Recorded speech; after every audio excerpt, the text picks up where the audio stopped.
Hello guys, welcome to Khosli story time. I hope you all are fine.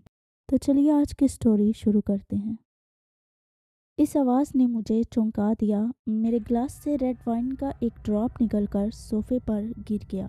Shit. मैंने अपनी आस्तीन से उस जगह पर डैब किया, ये सोचते हुए कि क्या मैंने दस्तक की कल्पना की थी। आखिरकार मैं किसी विजिटर को एक्सपेक्ट नहीं कर रहा था और डोर से स्टॉर्म की आवाज़ ने संकट दिया कि तूफान करीब आ रहा था। शायद हवा ने कुछ उठाकर घर की दीवार पर फेंक दिया था। Tap tap tap. नहीं, मैंने इसकी कल्पना नहीं की थी। कोई एक्चुअली डोर पर था। मैंने बुक जो मैं पढ़ रहा था उसे सोफे पर रखा और अपना वाइन ग्लास कॉफ़ी टेबल पर रख दिया। जैसे ही मैं फ्रंट डोर के करीब पहुंचा, मैंने लिविंग रूम में लगी वॉल क्लॉक पर एक नज़र डाली। 9:30 बज रहे थे। सामने की विंडो के फ्रॉस्टेड पैन से मैं फ्रंट पोर्च में एक साथ 3 परछाइयाँ देख सकता था। मैं एक पल के लिए हिचकिचाया और फिर महसूस किया कि उनमें से एक दूसरों से छोटा था। मेरी घबराहट की भावना गायब हो गई। ये एक फैमिली थी। मैंने डेडबोल्ट घुमाया और बाहर बारिश में भीगी 3 स्ट्रेंजर्स को देखा। मेरी नज़र सबसे पहले उस छोटे लड़के पर पड़ी जो अपना सर नीचे करके खड़ा था और अपने शूज़ को इंटेंटली देख रहा था।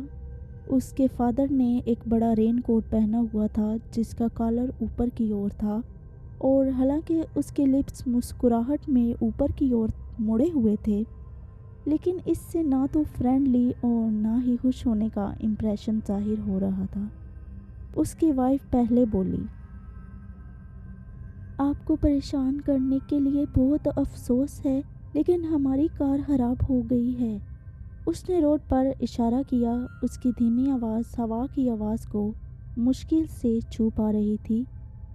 क्या हम आपका फ़ोन इस्तेमाल कर सकते हैं? मैं स्ट्रेंजर्स को अपने घर में दाखिल होने का विचार से झिझक रहा था और एक पल के लिए मैंने किचन में लगा लैंडलाइन देने के बजाय अपने फ़ोन को उसके चार्जर से निकालने के बारे में सोचा। लेकिन फिर मैंने देखा कि छोटा लड़का कांप रहा था और मुझे पता था कि मैं इन लोगों को ठंड में बाहर नहीं छोड़ सकता। ऑफ कोर्स, मैंने डोर और खोला और एक तरफ हट गया। लेकिन फैमिली मेन एंट्रेंस डोर की ओर नहीं बढ़ी।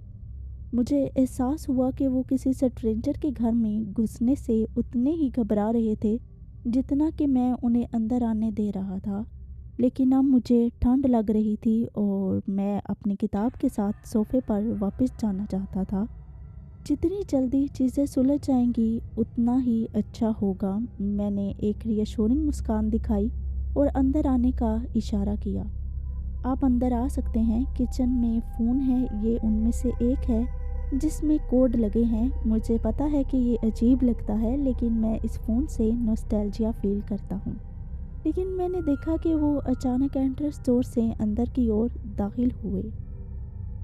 उनकी हरकतें अजीब थीं, शायद इसलिए कि वो ठंड में बाहर खड़े थे और शायद जम रहे थे। मैंने अपनी पीठ उनकी ओर घुमाई। मैंने देखा कि डोर बंद करते समय कोई कार नज़र नहीं आ रही थी। आपको कितनी दूर जाना पड़ा? जैसे ही मैं वापस हाल की ओर मुड़ा, मेरा खून जम गया। वो वहाँ नहीं थे। डर के एक बर्फीला पंजा मेरे दिल में छुप गया और एक पल के लिए मैं अकेला खड़ा रहा, खामोशी को सुनते हुए। खुद से कह रहा था कि बेवकूफ़ी मत करो, वो अभी अभी घर में एंटर हुए थे, उन्हें यही होना चाहिए। फिर मैंने देखा कि कीचड़ से सने पैरों के निशान हाल की ओर जा रहे थे। तभी किचन से खटपट की आवाज़ आई। मैंने एक सांस ली और लाइट्स फिर से टिमटिमाने लगीं। अचानक मुझे लगा कि मैं तूफ़ान के लिए तैयार नहीं था।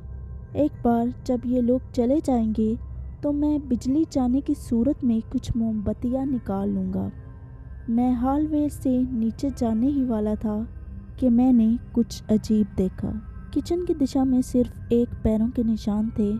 मैं एंट्रेंस डोर की ओर वापस गया और बाकी पैरों के निशान देखे। एक पैरों के निशान लिविंग रूम की दिशा में जा रहे थे और दूसरे के निशान सीढ़ियों की ओर जा रहे थे। क्या बकवास है। मैंने हथियार पकड़ने के बारे में सोचा। फिर जब मुझे याद आया कि उनके साथ एक छोटा बच्चा है तो मैंने इस विचार को दूर कर दिया। मैं खतरे में नहीं था, ये लोग सिर्फ बेवकूफ़ थे। मैं पैरों के निशानों का पीछा करते हुए किचन की ओर बढ़ा, लेकिन दरवाजे पर ही रुक गया। किचन खाली था। हवा की ज़ोरदार आवाज़ ने घर को हिला दिया और घर में अचानक इतना अंधेरा छा गया कि मेरे आश्चर्य ने मुझे पीछे की ओर ठोकर खाने पर मजबूर कर दिया। मैंने डोर की चौखट को पकड़ लिया, तभी आसमान में बिजली चमकी, जिससे हॉलवे इतना रोशन हो गया कि मेरे दिमाग को मेरे बगल में किसी और इंसान की मौजूदगी को समझने का समय ही नहीं मिला। इससे पहले कि हॉलवे में फिर से काला अंधेरा छा जाए, मैं बोला, वहाँ कौन है? अपनी आंखों को ज़ोर से दबाते हुए मैंने अंधेरे में देखा और बिजली की दूसरी चमक ने इस बात को कन्फर्म कर दिया जो मैं पहले से ही जानता था। वहाँ कोई नहीं था। मेरे ऊपर एक फ्लोर बोर्ड चिरमराया। अभी भी डोर की चौखट को पकड़े हुए मैंने खुद को किचन में धकेला और अंधेरे रूम में अपना रास्ता तलाशते हुए मैं अनफेमिलियर सरफेसेस को ब्लाइंडली पकड़ रहा था। बिजली की एक और चमक ने आसमान को रोशन कर दिया और मैंने रोशनी का उपयोग करके उस डोर की ओर अपना रास्ता खोजने में मदद की, जिसके बारे में मुझे पता था कि उसमें कैंडल्स और माचिस रखी हुई थी। जब मैंने पहली मोमबत्ती जलाई तो मेरे हाथ कांप रहे थे। घर के अंदर कहीं से मुझे एक मौन सुनाई दी जो लगभग इनह्यूमन लग रही थी। मैं डर के मारे सुन रहा था, आवाज़ का मतलब समझने की कोशिश कर रहा था। क्या ये बच्चों में से कोई था? घर में फिर से शांति छा गई और मैंने किचन के उस पार एक जानी पहचानी औरत देखी। फ़ोन। मैं किचन में भागा और फ़ोन को पकड़ने लगा। Receiver, a lifeline to the world outside. मैंने इसे अपने कान के पास लगाया और जब मैंने रिंगटोन सुनी तो राहत में लगभग हंस पड़ा। मुझे इस पुराने फ़ोन से इतना प्यार कभी नहीं हुआ था।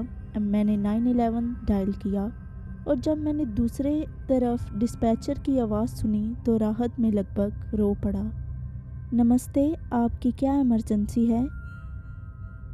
कृपया मेरी मदद करें, मेरे घर में स्ट्रेंजर्स हैं। दूसरी तरफ एक अजीब सी हॉलो क्लिकिंग हुई, फिर एक जानी पहचानी कराह छोटे स्पीकर से निकली, जिसकी आवाज़ बढ़ती जा रही थी। मैंने एक फ़ोन गिरा दिया, लगभग खुद ही डर के मारे चिल्लाने लगा। रिसीवर ज़मीन की ओर गिरा, लेकिन ज़मीन को छूने से पहले इसे लंबे कॉर्ड ने रोक लिया। हालांकि ये ज़मीन से कुछ इंच ऊपर लटका हुआ था, फिर भी मैं कराहने की आवाज़ को तेज़ होते हुए सुन सकता था। मैं भागा। मैंने कैंडल को अपने हाथ में पकड़ लिया। जैसे ही मैं हॉलवे से भागा, फ्लेम बुझने के करीब थी। मेरे विचार बिखर गए। मुझे यहाँ से निकलना था। कार की तरफ। मेरी चाबियाँ कहाँ थी? जैकेट की जेब। मेरी जैकेट पकड़ूं, बाहर निकलूं, गाड़ी चलाऊं, कहाँ चलाऊं? पुलिस स्टेशन, होटल, कहीं भी। मैं डर से इतना अंधा हो गया था कि मुझे दरवाजे के सामने खड़ा एक फिगर तब तक नहीं दिखाई दिया जब तक कि वो मेरे ठीक सामने नहीं आ गया। मैं डर से कांप उठा, ये महसूस करते हुए कि ये छोटा लड़का था। उसका सर झुका हुआ था। वो सामने के पोर्च पर खड़ा था और जैसे ही उसने धीरे से अपना सर उठाया, मैंने देखा मंद मोमबत्ती की रोशनी में केवल अंधेरा था जहां उसकी आंखें होनी चाहिए थी और एक खामोश चीख में उसका मुंह खुला हुआ था। मैं चिल्लाया और पीछे की ओर भागा। सीढ़ियों पर गिर गया। लड़का अकड़ कर मेरी ओर बढ़ने लगा और मैंने खुद को ऊपर खींच लिया। एक बार में 2 सीढ़ियाँ चढ़ते हुए मैं लास्ट सीढ़ी चढ़ने पर खाली बेडरूम देख सकता था और मैंने खुद को उसमें फेंक दिया। दरवाज़ा ज़ोर से बंद कर दिया जिससे घर हिलने लगा। मैंने हैंडल के नीचे छोटे से ताले को घुमाया। मोमबत्ती की रोशनी टिमटिमा रही थी और जैसे ही मैंने दरवाजे के सामने कदमों की आहट सुनी, मेरे गले से एक सिसकी निकल गई। Tap tap tap. मुझे अचानक उस दस्तक की याद आ गई जिसने मुझे इस पल तक पहुंचाया था और एक और सिसकी ने मेरे शरीर को झंझोड़ कर रख दिया। मुझे पता था कि भले ही वो अंदर ना आ सकें, लेकिन मुझे आखिरकार कमरे से बाहर निकलना ही होगा। इसलिए मैंने अपने बचाव के लिए किसी हथियार, किसी भी चीज़ की तलाश में कमरे में इधर उधर देखा। मैं केवल एक चीज़ के बारे में सोच सकता था जिसे मैं पकड़ सकता था, वो था मेरा लैपटॉप। लेकिन इसे उठाते समय मुझे पता था कि ये हथियार के रूप में बहुत मददगार साबित नहीं होगा। मैं विंडो के पास गया और नीचे देखा। अगर मैंने कांच तोड़ दिया तो मैं शायद खुलने वाले छेद से बाहर निकल पाऊँ, लेकिन इस ऊंचाई से गिरने पर मेरी जान जा सकती है। Tap tap tap. इस बार ये लकड़ी पर उंगलियों की टकराहट नहीं थी, बल्कि एक फिस्ट थी जिसने पूरे दरवाजे को हिला दिया। मैंने अब रोना बंद कर दिया है। बिजली वापस आ गई है, लेकिन इससे मेरा डर कम नहीं हुआ है। और भी आवाज़ें आ रही हैं। दरवाज़ा खटखटाना, घर के अंदर कहीं और से चीखना चिल्लाना। कभी कभी वो दस्तक देते हैं और कभी कभी मुझे लगता है कि वो दरवाज़ा तोड़ देंगे। ऐसा होने में बस कुछ ही समय लगेगा, लेकिन ये मेरी मेन कंसर्न नहीं है। मैं डरा हुआ हूँ क्योंकि मैंने घर के सामने पुलिस की गाड़ी की लाइटें देखी और जब उन्होंने मेन डोर पर दस्तक दी तो लाइटें टिमटिमाने लगी।